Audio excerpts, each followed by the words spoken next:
Dans cette vidéo, nous allons parler d'un sujet clé, la céphalée post-traumatique et son lien fréquent avec le stress post-traumatique. La céphalée post-traumatique survient après un traumatisme crânien, qu'il soit direct, un coup à la tête ou au visage, ou indirect, comme lors d'un accident de voiture ou d'une chute. Ce type de céphalée est complexe, car il implique de nombreuses structures et mécanismes du corps. Parfois, il y a des lésions tissulaires transitoires, mais d'autres troubles associés peuvent être plus compliqués à gérer.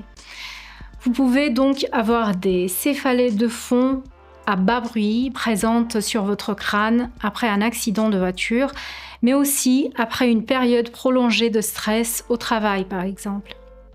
Elles sont souvent associées à des troubles de la mémoire et de la concentration. Un mécanisme fréquent après un traumatisme, c'est l'apparition de stratégies d'évitement dues à la peur ou à la douleur. Par exemple, on bouge moins, on contracte en permanence certaines zones du cou et cela finit par entraîner une irritation et des maux de tête similaires à une céphalée cervicogénique. Aussi, on a peur d'aggraver la situation, donc on a tendance à éviter les stimuli et les activités physiques car on se sent fatigué, épuisé. Rassurez-vous, après un traumatisme, il est normal de se sentir épuisé. La douleur en continu surcharge le cerveau, il doit traiter un flux constant d'informations. Cette surstimulation entraîne une fatigue importante.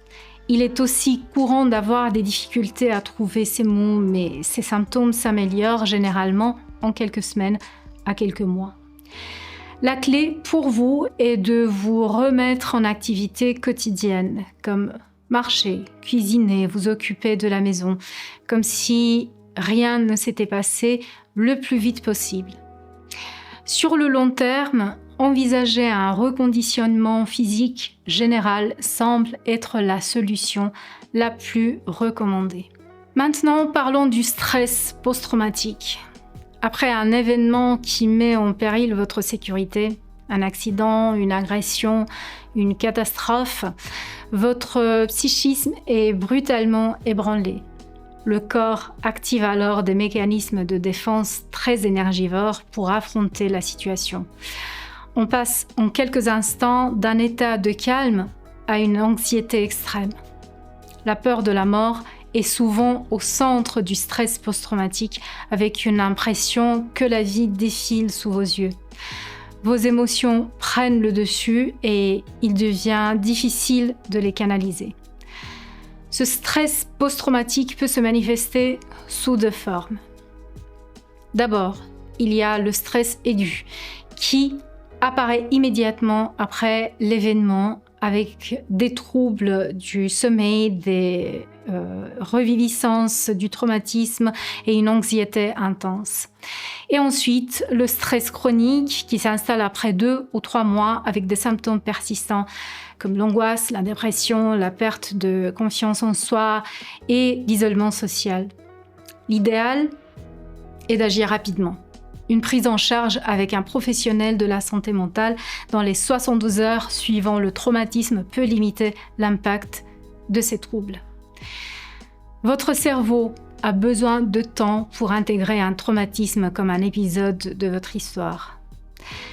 Quand un stress survient sans traumatisme, les défenses naturelles permettent de relativiser et de passer à autre chose.